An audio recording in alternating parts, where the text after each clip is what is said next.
Topic exercise 3.3 और उसका question number है सवाल नंबर 1। क्वेश्चन नंबर 1 में स्टेटमेंट है which of the following matrices are conformable for addition and subtraction. कौन से मैट्रिक्स एडिशन के लिए और सब्ट्रैक्शन के लिए, जमा करने के लिए और माइनस करने के लिए कन्फॉर्मेबल हैं। जैसे फॉर एग्जांपल इसका पार्ट 1 है, ए है 3, 4, -2 और 1। हम देखेंगे इसमें रोज़ कितनी है और कॉलम कितने हैं। 2 रोज़ हैं, 2 कॉलम है। इसका मतलब है इसका ऑर्डर है 2/2, क्योंकि 2 रो हैं और 2 कॉलम। ऐसे ही इस तरह का और देखेंगे जिसमें 2 रो और 2 कॉलम है, डी वाला पार्ट है। इस पर 1, 7, 2, 5 है, ठीक है। इसमें भी 2 रो हैं और 2 कॉलम है, तो यहाँ लिखेंगे 2/2। A and E sorry D, किसका नाम है, ए इसका डी है, are conformable for addition and subtraction. यानी इनको आप ऐड भी कर सकते हैं और सब्ट्रैक्ट भी कर सकते हैं।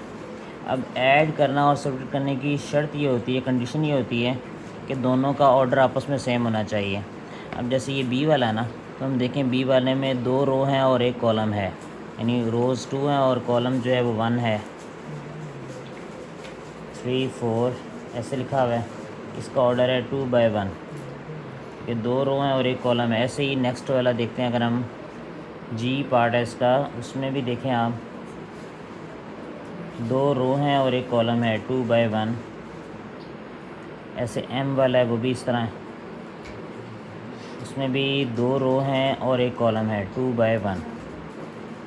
अब आप देखें कि बी, जी और एम तीनों का ऑर्डर सेम है, 2/1 है, 2/1 है, 2/1 है। 2 रो हैं और 1 कॉलम है, तो हम लिखेंगे B, G and M are conformable for addition and subtraction.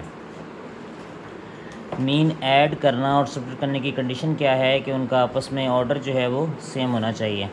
Question number 2 है बेटा, सवाल नंबर 2 में लिखा हुआ है x इक्वल है 1, -1, -2 और 2। x की वैल्यू है और फॉर एग्ज़ाम्पल z की वैल्यू है मेरे पास। इस सवाल के 6 पार्ट हैं, पार्ट 1, पार्ट 2 और ये 6 तक हैं। फॉर एग्ज़ाम्पल इसका मैं कर रहा हूँ पार्ट नंबर 3, उस पर लिखा हुआ है 4x - z, ये वाला। अब 4 लिखेंगे, x की वैल्यू लिखेंगे। x की वैल्यू मेरे पास है 1, -1, -2 और 2, माइनस z है 3, 0, 0, -2। मीन 4 वैसे ही आएगा, 4x के साथ है, मल्टीप्लाई हो रहा है। x की वैल्यू आएगी, उसके बाद दरम्यान में माइनस है, माइनस आएगा, z की वैल्यू आएगी 3, 0, 0, -2। तो बेटा ये 4 अंदर मल्टीप्लाई हो रहा है, 4 को 1 से मल्टीप्लाई, 4 1 ज़ार 4, 4 1 ज़ार 4, -4, 4 2 ज़ार -8, 4 2 ज़ार 8। यानी 4 को 1 से, 4 को -1 से, 4 को -2 से, 4 को 2 से मल्टीप्लाई, 3, 0, 0, -2, ये वैसे ही आएगा।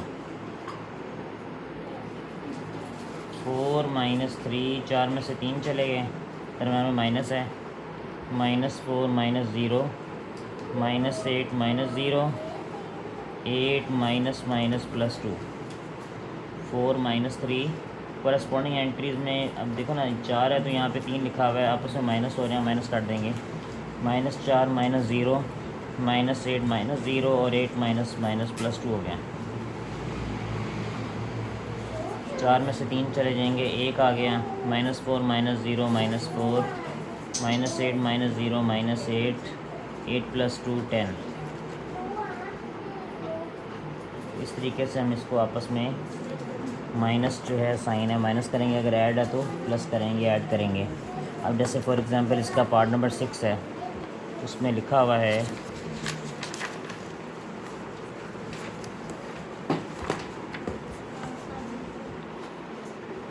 z - z। अब z की वैल्यू मेरे क्वेश्चन में है 3, 0, 0, -2, 3 0 0 माइनस 2 माइनस 3 0 0 माइनस 2, यानी दोनों जगह पे जी है ना, जी माइनस जी, तो जी और जी की वैल्यू पुट करेंगे। जब माइनस करेंगे 3 में से 3 माइनस हो गए, 0 minus 0 0 minus 0 minus 2 minus minus plus 2,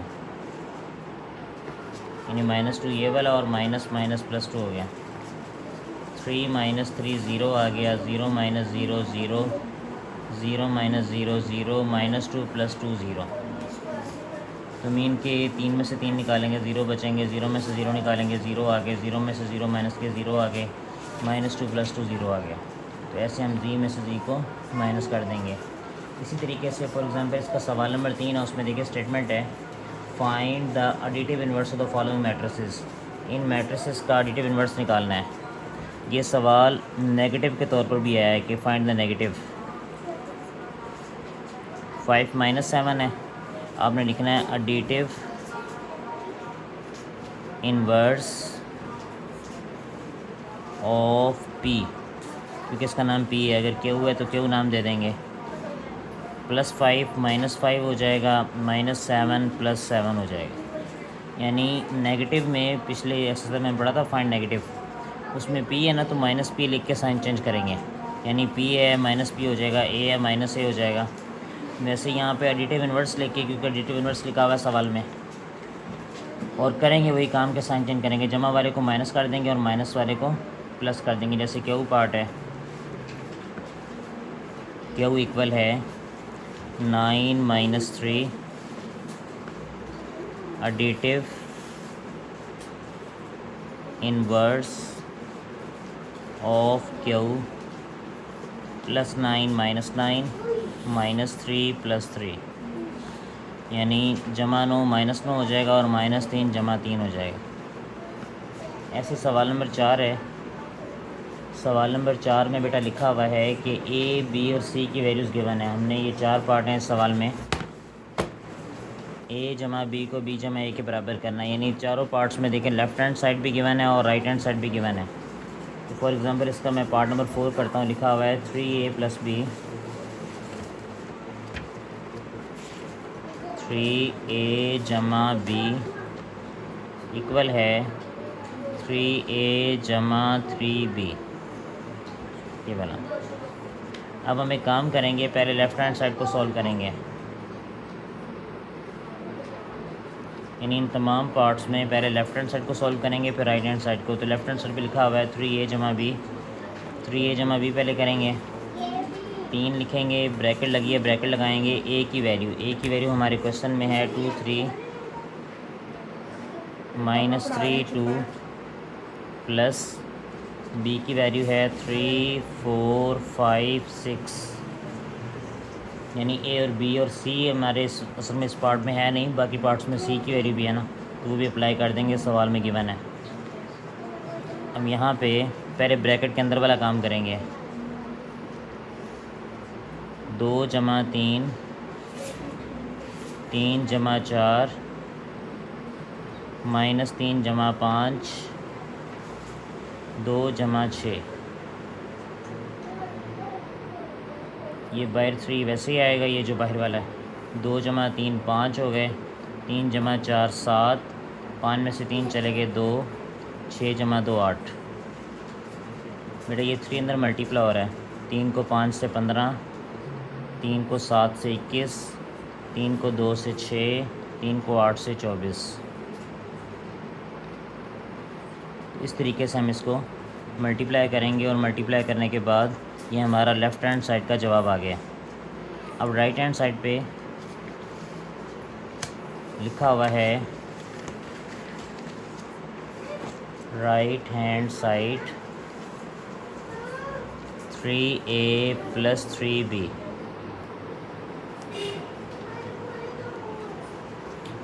अब पहले 3 लिखेंगे, ए की रकम मेरे पास सवाल में है 2 3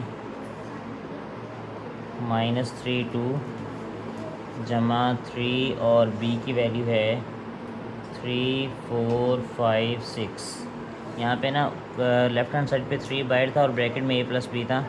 यहाँ 3 के साथ a और 3 के साथ b अलग अलग ऐसे सेपरेटली लिखा हुआ है। 3 को अंदर मल्टीप्लाई करेंगे, 3 2 ज़ार 6, 3 3 ज़ार 9, 3 3 ज़ार 9, 3 2 ज़ार 6,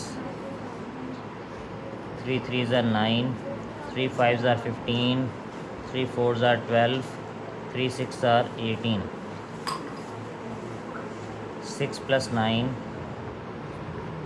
अब 6 में 9 ऐड हो गए, 9 जमा 12 माइनस 9 जमा 15, 6 जमा 18, 15, 12 में 9 ऐड किए 21, 15 में से 9 माइनस होंगे 6 रह गए और 6 में 18 को ऐड किया 24 आ गए। ये नंबर 2 आ गया। अब हम देखते हैं लेफ़्ट हैंड साइड का जवाब आया था 15, 21, 6, 24 और राइट हैंड साइड का भी आंसर आ गया है 15, 21, 6 और 24। यहाँ लिखेंगे फ्रॉम 1 and 2 we have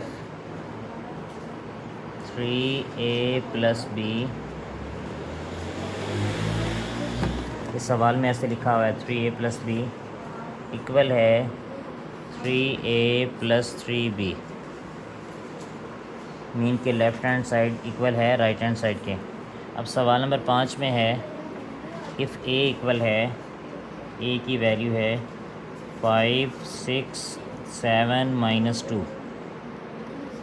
और इस तरह जो है b की वैल्यू गिवन है। और आगे सवाल में उसने कहा ये है कि देन शो डैट, ये साबित करें b is additive inverse of a, यानी इस a का एडिटिव इन्वर्स लें आप, एडिटिव इन्वर्स ऑफ a का एडिटिव इन्वर्स लेंगे तो एडिटिव इन्वर्स में मैंने आपको बताया साइन चेंज करेंगे, जमा 5 है -5, जमा 6 है -6, जमा 7 -7, -2 + 2 हो जाएगी। ये सवाल नंबर 3 में भी आज मैंने कराया कि एडिटिव इन्वर्स में नेगेटिव वाला काम करते हैं, यानी प्लस वाली वैल्यूज़ को माइनस कर देते हैं और माइनस वाली को प्लस कर देते हैं।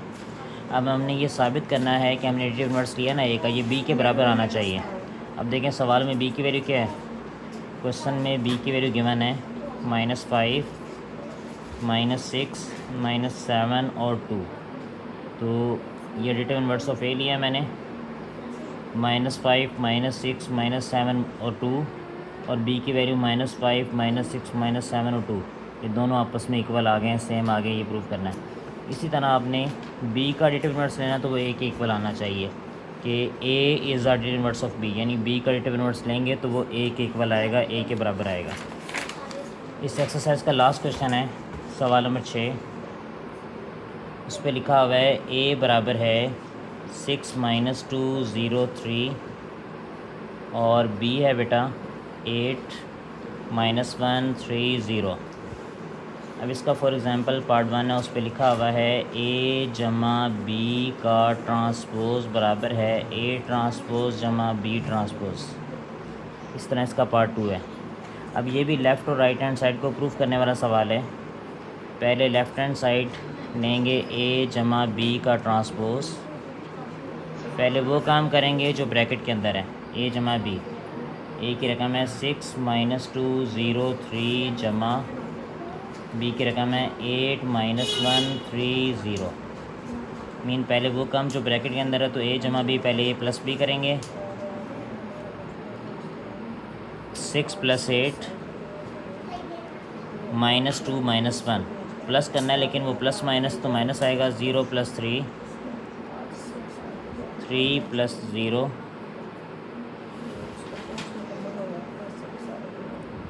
6 जमा 8 14 हो गए, -2 - 1 -3 + 3 और ये 3 आ गए, क्योंकि 3 में 0 ऐड करेंगे, 0 में 3 जमा करेंगे, 3 ही रहेगा।